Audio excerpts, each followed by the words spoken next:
Hello, mga ka-IT!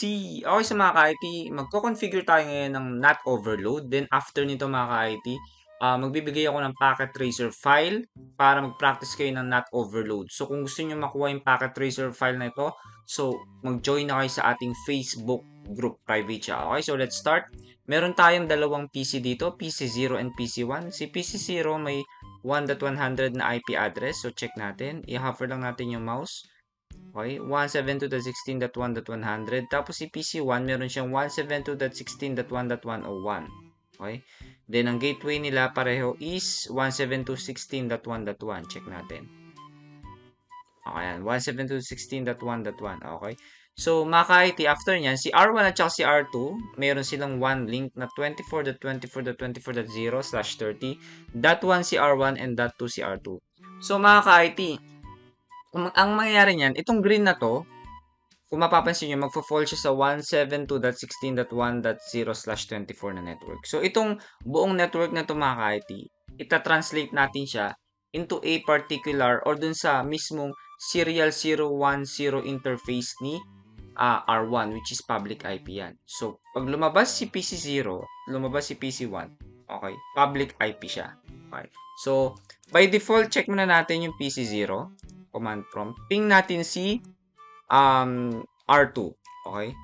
Ping 24.24.24.2. Okay, so hindi natin siya mapiping kasi si R2 hindi niya alam yung source IP address na 172.16. Ang kilala lang niya si 24.24.24 network. So, configure tayo ng NAT. So, from R1's perspective, okay, so, ang una kong gagawin is papasok ako sa interface gig 00. Okay, then i-configure ko yung IP NAT inside. Okay. Then sa interface serial 010 naman, ang i-configure ko is IP NAT outside. Okay. So kasi inside si gig 00 kasi pasok ng gig 0. Tapos si serial 010 palabas naman siya kaya IP NAT outside. So next after nyan, gagawa tayo ng access list.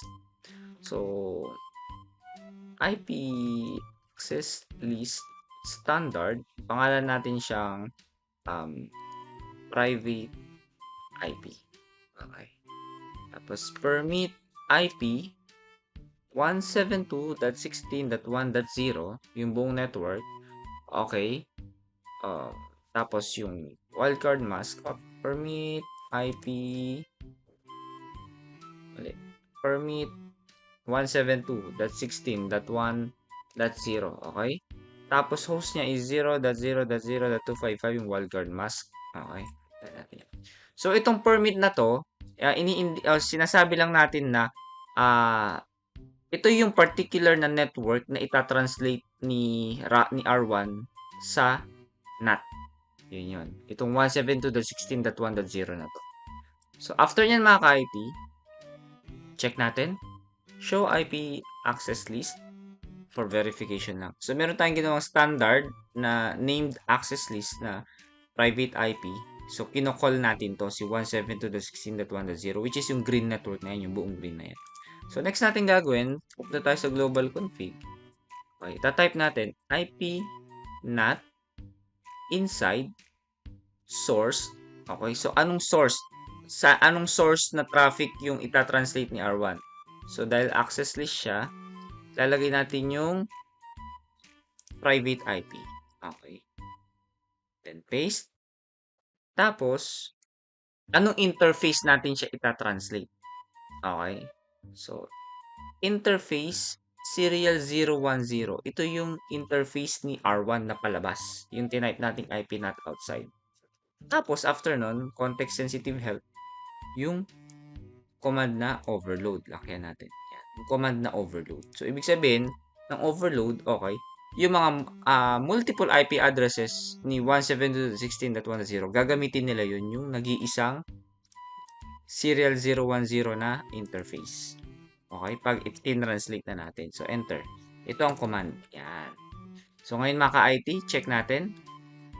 Show IP NAT translation. Ito yung NAT table ni R1. Wala pa siya, di ba? So, ngayon mag-ping tayo. Okay. Balik ulit tayo sa PC0.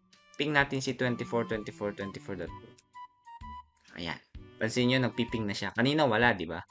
So, check natin yung R1 NAT translation. Okay. Arrow natin. So, yan. So, mga ka-IT, sa previous video natin, explain natin yung NAT terminologies or yung mga NAT terms natin. So, si inside local, ibig sabihin ng inside, within your organization. So, inside and inside. Within organization to.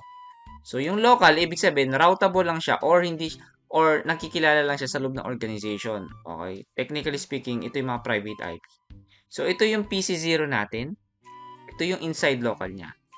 Pero pansinin ninyo, pag palabas na siya at nakalabas na siya sa kay R1, ito na yung ginagamit niya. Okay, ito na yung nagiging source. Si 24.24.24.1. Which is yan yung IP address ni serial 010. Ayan, di R1. Okay? Ngayon, ang destination niya is yung mismong si R2. Yan siya. So, yun nangyayari sa pag-translate ng IP addresses. Ping natin si PC1. Okay? From PC1, ping 24.24.24.2. Yan. Napiping din natin. So, tingnan natin from kay PC1, si 101, kung tina-translate din siya into public IP. Okay? Check natin sa R1 ulit. So, kung lalabas na siya kay R1, check natin. Show, up arrow na lang tayo. Yan. So, ayan, makikita nyo.